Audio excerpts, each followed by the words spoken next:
فنکار کی بناتا ہے جو لائف میں دیا، فنکار کی بناتا ہے جو لائف میں دیا، فنکار کی بناتا ہے جو لائف میں دیا، عمران بھائی کا ہے وہ بس کیف میں دیا، عمران بھائی کا ہے وہ بس جی کیف میں دیا، کیف میں دیا۔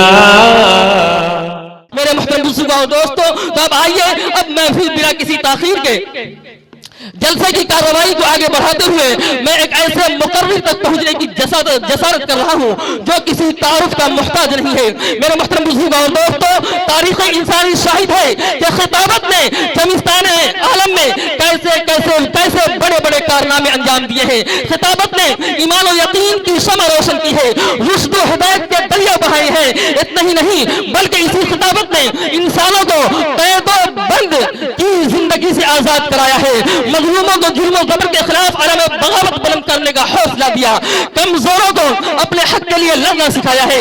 یہی خطابت نبی کی زبان تک پہنچی تو دعوت و ہدایت بن گئی، جب واعظ کی زبان سے آشنا ہوئی تو نصیحت بن گئی، جب مرد مجاہد نے اسے اپنایا تو نعرہ انقلاب بن گیا۔ میرے محترم بزرگوں اور دوستوں، اتنا ہی نہیں بلکہ جب کسی لیڈر نے اسے اپنایا تو ترانہ سیاست بن گئی۔ الغرض خطابت نے ہر زمانے میں اپنا الگ جوہر دکھلایا ہے۔ اسی خطابت کا ایک نمونہ پیش کرنے کے لیے میں آپ کے سامنے آواز دینے جا رہا ہوں اپنے مہمان مقرر حضرت مولانا کلیم اللہ صاحب جو سربت مظفر نگر سے آئے ہوئے ہیں۔ میرے محترم بزرگوں اور دوستوں، تو اب میں بلا کسی تاخیر کے میں نے ابھی نام لیا ہے، میں حضرت والا سے بڑے ہی ادب و احترام کے ساتھ عرض کروں گا کہ حضرت والا ڈائز پر لا کر ان تشنگان علوم نبویہ کو جو ہے اپنے پند و نصاح سے انہیں نوازیں۔ میں حضرت والا کا استقبال اس شعر کے ساتھ ہے کہ باہنر ہو پر اثر ہو قوم کے رہبر ہو آپ، باہنر ہو پر اثر ہو قوم کے رہبر ہو آپ، کہکشاں ہو پھول ہو عطر ہو عنبر ہو آپ۔ آ جائیے محفل میں خطابت کی روشنی لے کر، ارے باعث فخر محفل شمع روشن ہو آپ۔ اگر یہ بھی کہہ دوں تو شاید زیادہ مناسب ہو کہ ابا علیمانہ قبا زاہدانہ، ابا علیمانہ قبا زاہدانہ، ارے نگاہ عارفانہ جگر غازیانہ، ارے تعارف کی قطعاً ضرورت نہیں ہے کہ حضرت سے واقف ہے سارا زمانہ۔ نحمدہ و نصلی علی رسولہ الکریم ما بعد، وما ارسلناک الا رحمۃ للعالمین، المسلم ومن سلم المسلمون بلسانہ و یدہ۔ کس نے ذروں کو اٹھایا اور صحرا کر دیا، کس نے ذروں کو اٹھایا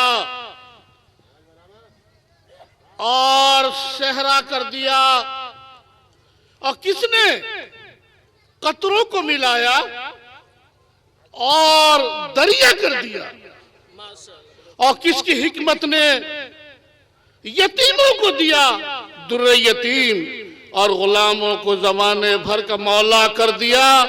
رحمت عالم نے اجالا کر دیا، ہر طرف انسانیت کا بول بالا کر دیا۔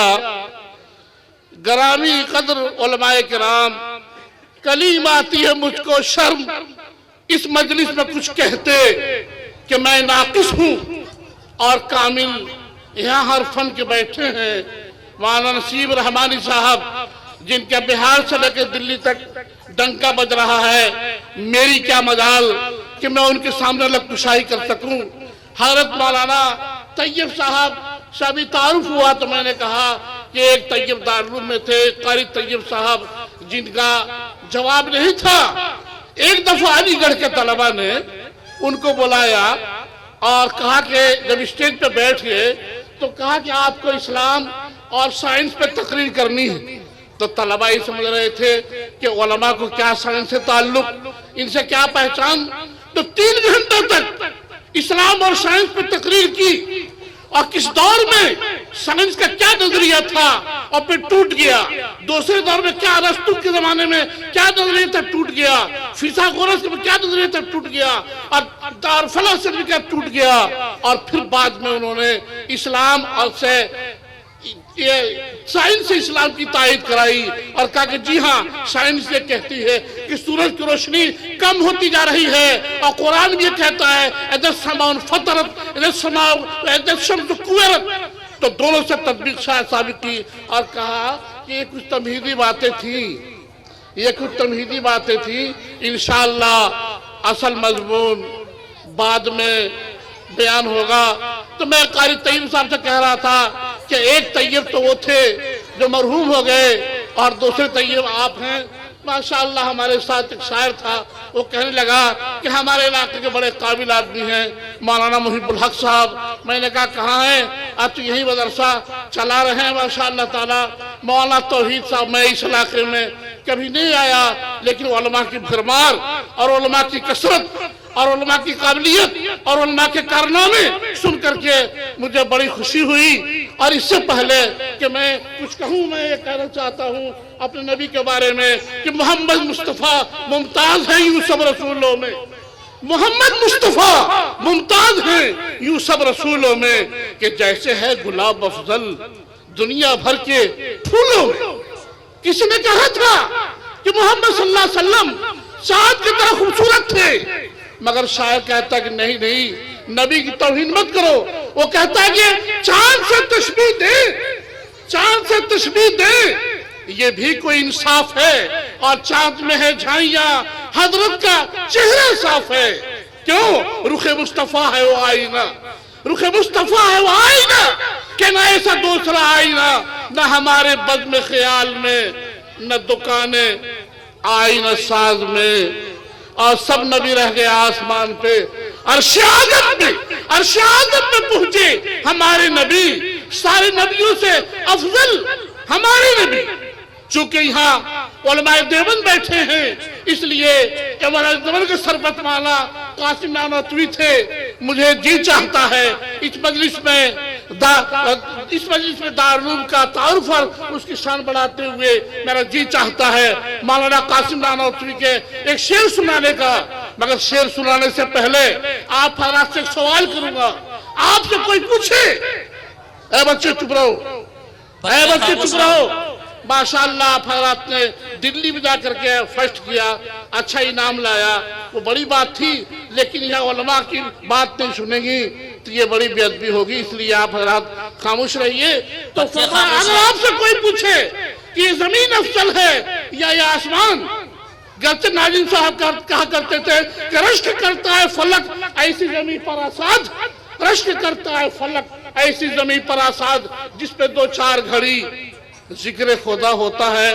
تو یہاں ذکر خدا ہو رہا ہے, تو میں عرض کر رہا تھا کہ اگر آپ سے کوئی پوچھے, اسٹیج والے تو جانتے ہیں, آپ سے کہہ رہا ہوں, اگر آپ سے کوئی پوچھے کہ زمین افضل ہے یا آسمان, تو آپ کیا جواب دیں گے؟ ان تمام علماء کی تقریر سنتے رہتے ہیں اور ماشاءاللہ جلسے میں جانے کا بڑا شوق ہے, جاتے رہتے ہیں. یہ ہمارے شیروانی وہاں پہنے سفید ٹوپی شیروانی ہے, اور بہت اچھے جج رہے ہیں, جو بڑا مفتی جج رہے ہیں. آپ ہی بتائیے کیا آسمان افضل ہے یا زمین افضل ہے؟ مجمع میں کوئی بھی بتا دو سامنے والے, کیا آسمان افضل ہے یا زمین افضل ہے؟ دارالعلوم دیوبند کے ترجمان کچھ لوگ یہ کہتے ہیں یہ دیوبندی لوگ یہ ہمارے نبی صلی اللہ علیہ وسلم کو مانتے نہیں, ان سے زیادہ کون مانے گا؟ ان کا ایک شعر سن لیجئے گا, وہ فرماتے ہیں کہ عرش پر گر فرش بھاری ہے, عرش پر گر فرش بھاری ہے تو ہے اس خاک سے. نہیں سنے آپ؟ عرش پر گر فرش بھاری ہے تو ہے اس خاک سے, اور جس میں محو خواب ہے کونو مکان کا تاجدار. ہم کیا جانتے ہیں کونو مکان کا تاجدار؟ عرش پر گر فرش بھاری ہے تو ہے اس خاک سے جس میں محو خواب ہے کونو مکان کا تاجدار. مولانا قاسم صاحب فرماتے ہیں کہ آسمان سے اگر زمین افضل ہے تو زمین کا وہ ٹکڑا افضل ہے جہاں پر آپ صلی اللہ علیہ وسلم لیٹے ہوئے ہیں. عرش اعظم سے افضل ہے وہ ٹکڑا, عرش سے افضل ہے وہ ٹکڑا. کیا گنبد خضرا کے نیچے جہاں آپ صلی اللہ علیہ وسلم کا سر سے لے کے پیر تک जमीन से टिका हुआ है तो फरमाते हैं कि वो अर्श आज़म से अफजल है। आप इस गांव वाले ये सोचते हैं, इस गांव वाले सोचते होंगे कि कौन सा मौलाना है जो आके ये कहता है कि जनाब जो है आप सल्लल्लाहु अलैहि वसल्लम का लेटे हैं और अर्श आज़म से अफजल है। अर्श की निस्बत तो अल्लाह की तरफ है, अर्श की निस्बत अल्लाह की तरफ है और फर्श की निस्बत तो आप सल्लल्लाहु अलैहि वसल्लम की तरफ है। तो क्या हमारे नबी अल्लाह ताला से, क्या हमारे नबी क्या अल्लाह ताला से अफजल थे? कैसे जमीन का टुकड़ा अर्श आज़म से अफजल हो सकता है? तो उसका जवाब यह है कि तू हर जगह मौजूद है, साझी नहीं कोई तरह। हमारा खुदा हाजिर नाजिर है, हर जगह मौजूद है, यहाँ भी मौजूद है आपके जलसे में और देख रहा है कि जनाब जो है स्टेज वाले ज्यादा हैं सामने वालों से, और ये सामने वाले भी बच्चियां हैं या जनाब दूसरे गांव के हैं, और इस गांव वाले शायद अल्लाह की रहमत से महरूम होना चाहते हैं, मगर अल्लाह ताला तुमको महरूम नहीं होने देगा। तुम्हारे मदरसे में, तुम्हारे गांव में स्कूल कायम कर दिया है, तुम्हारी बच्चियां दीन की तालीम हासिल करेगी, तुम्हारी बच्चियां जब दीन घरों में तुम्हारे दीन आएगा तो तुम्हारे अंदर में दीन आएगा। मुझे याद आया एक बच्चियों का एक बात आया, औरतों की बात याद आई, बीच में कहता चलूं कि ओहद की लड़ाई थी और ओहद की लड़ाई में जनाब जो है जीत हो गई थी मुसलमानों की। आप सल्लल्लाहु अलैहि वसल्लम फरमाया था कि इस पिछले हिस्से से कोई दर्रे से 50 आदमी कोई हटने न पाए, लेकिन जब देखा 50 ने कि जीत हो गई तो जनाब सब चले गए सवाए 12 के, पीछे से हमला हुआ और शहीद हो गए। शहीद होने के बाद जनाब जब शिकस्त जो है कामयाबी शिकस्त बदल गई और आप सल्लल्लाहु अलैहि वसल्लम 12 सहाबा के बीच में घिर गए। उसी में आपके 2 दंदानवार शहीद हो गए थे, उसी में खौफ की घड़ियां छुपी थी, अफरा तफरी का आलम था। तो जब कुछ जवान हमारे भाग के आ रहे थे, जवान भाग के आ रहे थे तो पिछली तरफ औरतें खड़ी थी। हमारी बच्चे सुनो, या अरब की औरतें खड़ी थी जनाब। तो उन औरतों ने क्या कहा, वो 2 शेर में सुनाना चाहता अपने बच्चियों को। उन औरतों ने कहा, अपने बेटे से कहा माओ ने जाओ, तुम न बेटे और न हम्माएं। उन औरतों ने अपने बेटों से कहा कि आज से मुझे मामत कहना, क्यों भाग क्या रहे हो? कहा माओ ने जाओ, तुम न बेटे और न हम्माएं, हराम उस पर हमारा दूध जो मैदान से भागा है। इसी बेआबरूई के लिए क्या तुमको पाला था? इसी बेआबरूई के लिए क्या तुमको पाला था? अरे तुम भी वही रहे होते जहां वो कमली वाला था।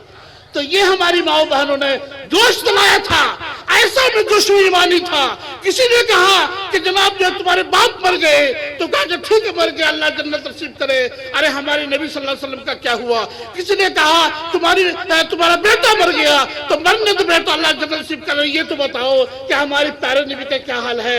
तो बेटा मर गया और बाप मर गया और रिश्तेदार मर गया और सब कुछ मर गया, मगर उन्होंने कहा कि हमारे नबी बाकी है।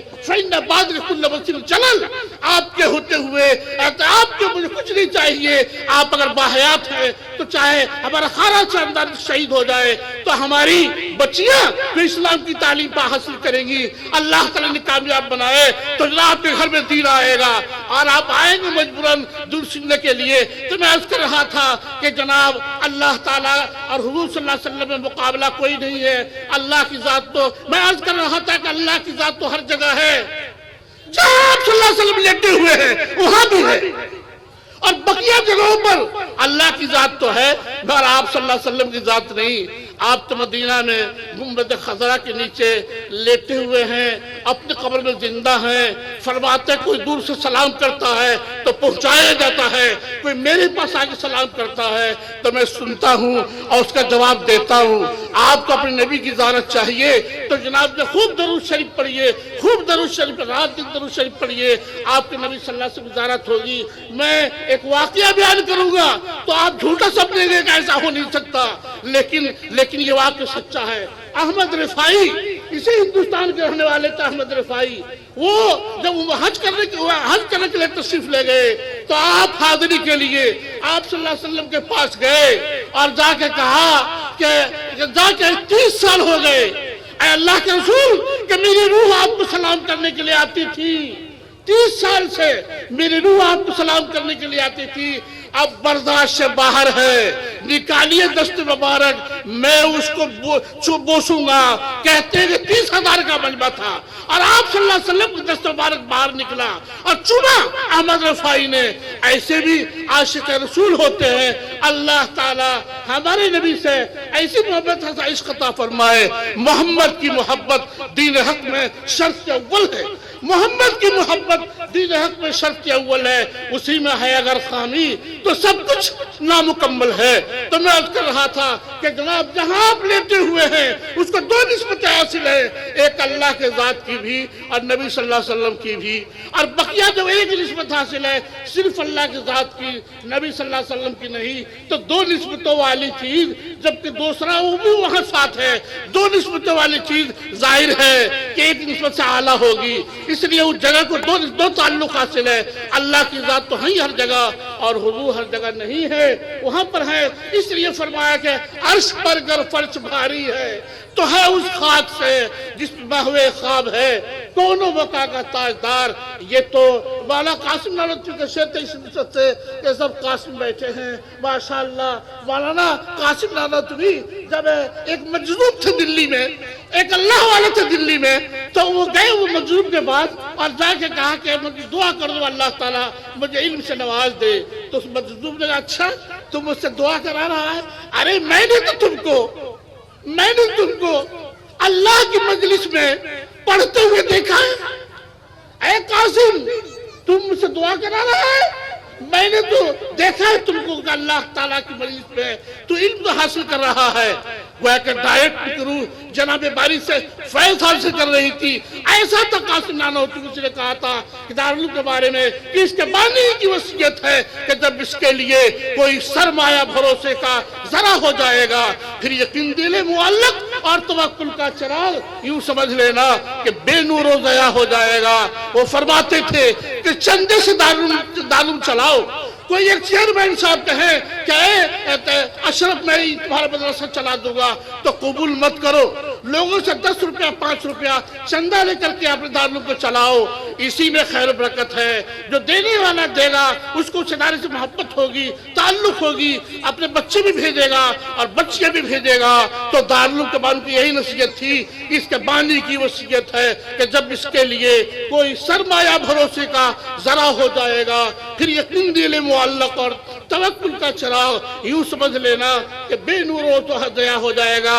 میں کوئی تقریر کرنا نہیں چاہتا, میں تو اپنے علماء کو کہتا ہوں کہ تم اسلام کے پاسبان ہو, تم مذہب اسلام کے محافظ ہو. میں تو مظفر نگر سے آیا ہوں اور ابھی چلا جاؤں گا, لیکن آپ اس علاقے میں رہنا ہے, آپ اس علاقے کے ذمہ دار ہیں. کلکم راعٍ وکلکم مسئول رعیتہ. تم میں ہر شخص نگراں ہے اور ہر شخص اس کی نگرانی کے بارے میں پوچھا جائے گا. آپ حضرات اگر کوشش کریں اور آپ کی کوشش کامیاب ہوگی. بڑے بڑے آپ علم کے پہاڑ ہیں مگر پہاڑوں الگ بات ہے اور خدمت قبول کرنا الگ بات ہے. خدمت کب قبول ہوگی؟ جیسے خدمت قبول کیا تھا اللہ تعالیٰ نے مولانا الیاس رحمۃ اللہ علیہ کی خدمت اللہ نے قبول کی. کون ہے دنیا کا ایسا گوشہ جزیرہ جہاں تبلیغی جماعت کام نہ کرتی ہو اور جہاں جماعت نہ پہنچتی ہو؟ کوئی بڑا سا بڑا جزیرہ ہو. اسے خدمت, اسے مقبولیت کہتے ہیں. ہمیں درخواست ہے کہ آپ اپنے اماموں کے ذریعے سے امام صاحب غور کریں کہ ایک بچہ بھی محلے میں ایسا نہ ہو کہ جو بچہ نہ پڑھتا ہو, نہ مدرسے میں آئے نہ مدرسے میں آئے, بلکہ نہ مدرسے میں نہیں آتا آئے. تب تو مدرسے میں آنا تو فرض ہے, مدرسے میں آنا ضروری ہے. طلب العلم فریضۃ اللہ کو مسلم ایسا علم دین سیکھنا جس سے آدمی نماز پڑھ سکے. میرے مدرسے میں ایک جنازہ آیا تو ایک لڑکا باہر الگ کھڑا ہوا تھا. میں نے پوچھا کہ یہ کس کا جنازہ ہے؟ تو کہا میرے باپ کا. تو چلو تم تو جنازے میں شریک ہو جاتے. کہا مجھے جنازے کی کوئی دعا یاد نہیں. میں نے کہا دعا یاد, چلو ایسے کھڑے ہو جاؤ. ویسے بھی کھڑے ہونے کی ہمت نہیں ہوئی. تو کیا ایسے حالات سے کیا کام کہ جب تم مرو تو تمہارا بیٹا تمہارے جنازے میں شریک نہ ہو سکے. اس لیے دین کا اتنا علم پڑھانا جس سے وہ نماز پڑھ سکے, جنازہ آپ کو پڑھ سکے, اتنا ضروری ہے. لیکن آپ کو دین سے نفرت ہے. آپ یہ سوچتے ہیں کہ دنیا کا ایک بچہ ہمارا پڑھے گا جب اس کو روزی ملے گی. حالانکہ ایمان کی کمی ہے. قرآن یہ کہتا ہے امام مدافع اللہ نہ رزقہا کہ کوئی بھی جانور, کوئی بھی باحیات جان والا کوئی چیز, کوئی مخلوق ہے, اس کی روزی میرے ذمہ ہے. اللہ کہتا میں رزاق ہوں اور آپ سمجھتے کہ میں رزاق ہوں. तुम रोजी दोगे अपने औलाद को? तुम तो मुहताज हो और कदम में मुहताज हो। जिनके माँ बाप मर गए, क्या उनको रोजी नहीं मिल रही है? अपने बेटों को ये समझ करके कि दीनी तालीम दुनिया के हासिल करेगा तो जनाब इसको ज्यादा रोजी मिलेगी। कसम खुदा की, जफ़ल कलम तकदीर ने लिखा था किसकी किस्मत में कितनी रोजी होगी, उससे ज्यादा चाहे सर पटक के दीवार में अपने सर को फोड़ लो, उससे ज्यादा रोजी तुमको मिल नहीं सकती। हाँ, कल क़यामत में पूछा जाएगा कि तुमने अपने बच्चे को दीन का तालीम क्यों नहीं सिखाया, तुमने तरबियत क्यों नहीं की, तुम बेनमाजी औरत के हाथ से खाना क्यों खाता था? तेरा बेटा अगर तेरे सामने गुस्ताखी करता था तो तू उसको घर से निकाल देता था, और तेरा बेटा मेरे सामने गुस्ताखी करता था, नमाज नहीं पढ़ता था तो कभी तो घर से नहीं निकलता था।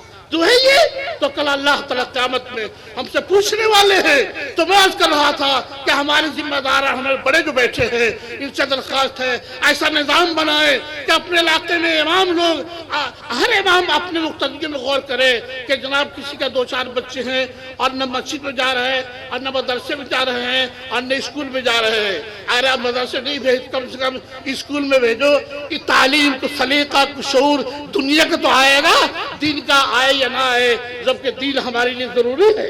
हमारा अकीदा है कि कुछ नहीं हमारे दुनिया में। हमारे नबी ने कहा था कि दुनिया माफिया चिलन का वो दुनिया एक मकड़ी के जाले की तरफ है। अल्लाह के नजदीक मकड़ी के एक मक्खी के पग बराबर दुनिया की कीमत होती तो अल्लाह ताला किसी काफिर को रोजी न देते। तो दुनिया की कोई हमारे लिए तो बाबा आदम, मेरे बुजुर्गों, बाबा आदम जन्नत से आए मेरे बच्चियों, नहीं सुनना तो घर जाओ।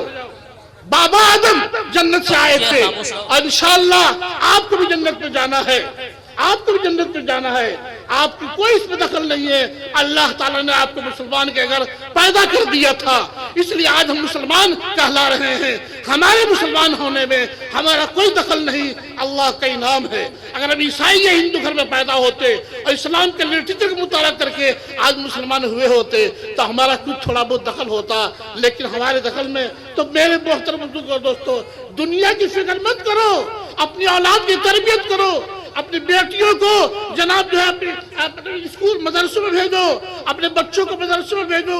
यही हमारी जिम्मेदारी है। स्कूल की जिम्मेदारी या बड़ी बड़ी बिल्डिंग की जिम्मेदारी नहीं है। बिल्डिंगें बन जाएंगी लेकिन क्या होगा?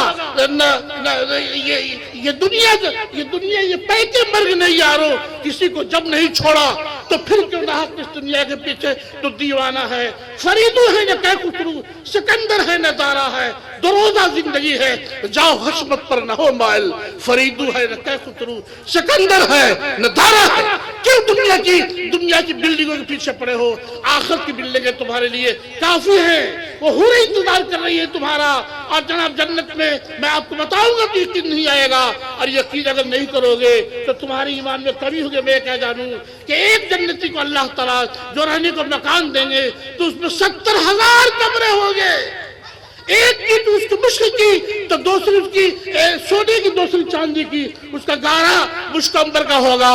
मेरे मोहतरम आप सुनने के लिए तैयार नहीं है और उलमा पीछे बैठे हैं, इसलिए मैं अपनी बात को खत्म करके जाना चाहता हूँ और सिर्फ ये कहना चाहता हूँ कि मेरे आने की वजह से इतने बड़े मजमे में अगर एक आदमी भी मुसलमान हो जाए पक्का तो मेरा आना कामयाब हो जाएगा। आप सब बैठे हैं, मगर मेरा ख्याल है कि आप में से कोई भी मुसलमान पक्का नहीं है। आप पूछेंगे कौन है मौलवी, हम इसकी पिटाई करेंगे, ये हमें कहता है मुसलमान नहीं है। मैं मुसलमान की तारीफ आपको हदीस से बताता हूँ, बुखारी शरीफ में भी है, मुस्लिम में भी है। इस हदीस में कोई कला एतराज नहीं है।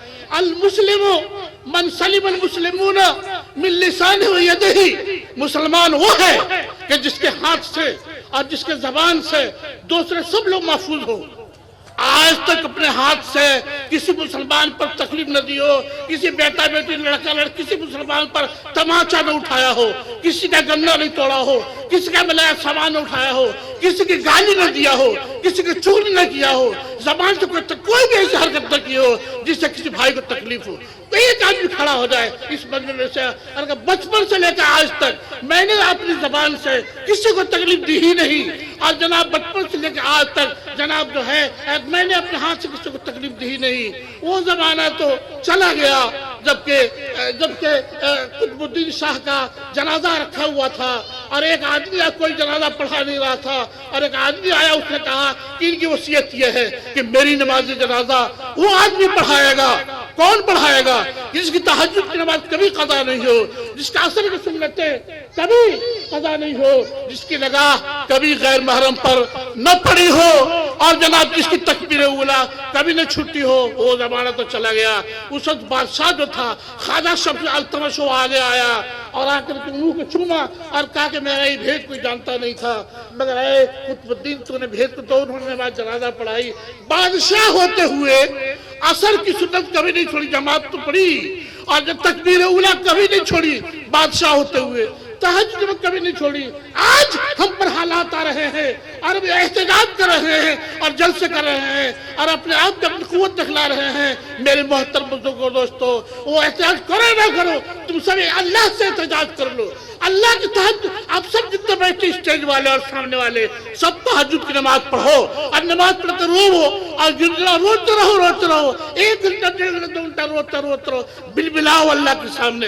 एक माँ जो है एक माँ अपने बेटे को 10 रुपया देती है कि कोई मिठाई के लिए खरीद लो और थोड़ी देर में बेटा फिर आता है, माँ सोचती है कि अब दूंगी नहीं, अभी दिया था, मगर वो बच्चा आने के बाद माँ के पैर पकड़ करके ऐसे बिलबिला के रोता है कि माँ को तरस आ जाता है और माँ को फिर देना पड़ता है। कब हम अपने बिलबिला के अपने अल्लाह के सामने रोए?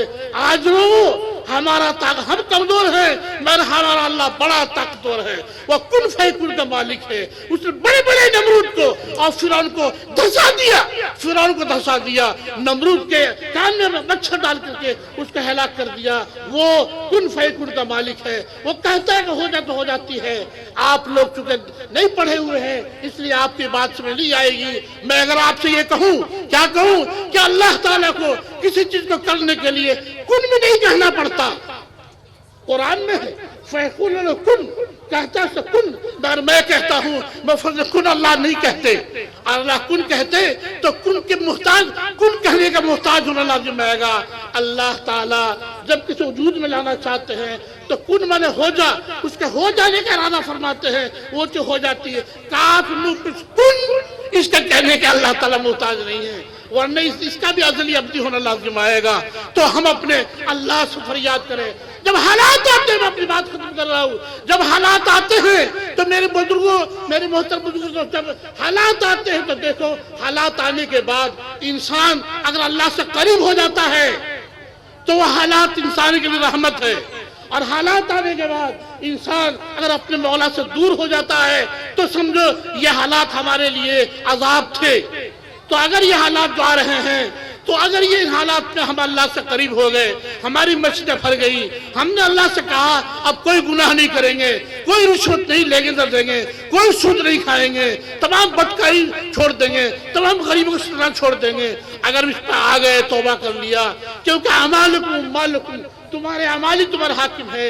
अगर हमारे अमाल खराब ना हुए होते और गंदे ना हुए होते तो जालिम हाकिम अल्लाह मुसल्लत करना हमें अल्लाह ही से करना पड़ेगा। क्या कहना पड़ेगा कि अल्लाह ताला अपने गुनाहों से तौबा करते हैं, इन जालिम हाकिमों को हम पर मुसल्लत तो फरमा, और तेरे बेगरी कर रहे हैं तो क्या मजाल है इनकी। तू तो मिनटों सेकंड में, अल्लाह की जात तो बहुत बड़ी है। अल्लाह का एक फरिश्ता जिब्रील अमीन, अल्लाह ने उसकी इतनी ताकत दी है, ये अंगुली पर जमीन को उठा करके ऐसे पटक सकता है। अब 12 पलटा उन्हें कौमे लूट की बस्तियों को, फला फला बस्तियों को, और हवा चला करके दुनिया को। हमारा अल्लाह बड़ा ताकतवर है। इसलिए हालात अगर आते हैं, देखिए मैं अपनी बात खत्म करता हूँ कि आपकी मेरी जिंदगी में या तो खुशी के हालात आते हैं या परेशानी के। अगर खुशी के हालात आए तो आपको अल्हम्दुलिल्लाह कहना चाहिए, अल्लाह बाप का बड़ा एहसान है। और अगर गमी के हालात आए तो सब्र कीजिए। सब्र के रास्ते भी इंसान जन्नत पे जाता है और शुक्र के रास्ते भी इंसान जन्नत पे जाता है। एक वाकया बयान करके मैं अपनी बात खत्म करूं, वो ये थी कि यही अल्लाह के इमाम थे, बड़े बद शक्ल थे, काले कलौटे थे। जब उनकी शादी हुई तो उनकी बीवी ऐसी मिली जैसे चांद का टुकड़ा। तो जनाब अपनी बीवी से कहने लगे कि तू भी जन्नत पे जाएगी और मैं भी जाऊंगा। میں کیوں جاؤں گا جب میری نگاہ تجھ پر پڑتی ہے تو میں شکر ادا کرتا ہوں اللہ میری بیوی اتنی خوبصورت دی اور تو خوبصورت ہوتے ہوئے مجھ جیسے کالے کلوٹے شوہر کو برداشت کر رہی ہے کبھی طلاق نہیں مانگتی تو تو مجھ پر صبر کر رہی ہے اس لیے تو جنت میں جائے گی اور میں شکر کر رہا ہوں اس لیے جنت میں جاؤں گا اس لیے میرے محترم بزرگ اور دوستو ہمیں اللہ سے رجوع کرنا چاہیے اور اللہ سے توبہ کرنا چاہیے اور ہمیں صحابہ کی طرح ایمان مانگنا چاہیے جو اے بچوں اے کہاں سے اے بچے صحابہ کی طرح اللہ تعالی ہمیں ایمان دے دے جو ٹل نہیں سکتے تھے اگر جنگ میں اڑ جاتے تھے صحابہ ٹل نہیں سکتے تھے اگر جنگ میں اڑ جاتے تھے اور پاؤں شیروں کے بھی میدان سے اکھڑ جاتے تھے اور تیغ کیا چیز ہے ہم توپ سے لڑ جاتے تھے اور ہر مسلمان رگے باطل کے لیے نشتر تھا اس کے آئینے ہستی میں عمل جوہر تھا جو بھروسہ تھا اسے قوت بازو پر تھا اور آیا میں موت کا ڈر اس کو خدا کا ڈر تھا اللہ سے ڈرتے تھے تو دنیا ان سے ڈرتی تھی ہم نے اللہ سے ڈرنا چھوڑ دیا تو ہم فلاں شاہ سے ہم ڈر رہے ہیں اللہ تعالیٰ ہمارا تعلق مولا سے موضوع فرمائے تمام علماء بیٹھے ہوئے ہیں سب کا حق ہے اللہ تعالیٰ ہمارے علماء سے اس علاقے کا کام لے اور وہ کوشش کرے کوئی بچہ یہ بے علم دین کے نہ رہے آپ فرات سب مل جل کے کمیٹی بنا کر کے ایسا کہیں گے کہ ایک بچہ بھی ایسا نہ ہو جو جاہل رہ جائے جو سڑکوں پر گلی ڈنڈا کھیلتا ہو اور جاہل ہو کر زندگی گزارتا ہو آپ کے ہوتے ہوئے اگر آپ کا علاقہ جاہل رہ گیا تو اب کل قیامت ہم سے پوچھا جائے گا اللہ تعالیٰ آپ کی خدمات کو قبول فرمائے اور زیادہ آپ کو عزت و عدم قبولیت عطا فرمائے جزاکم اللہ خیر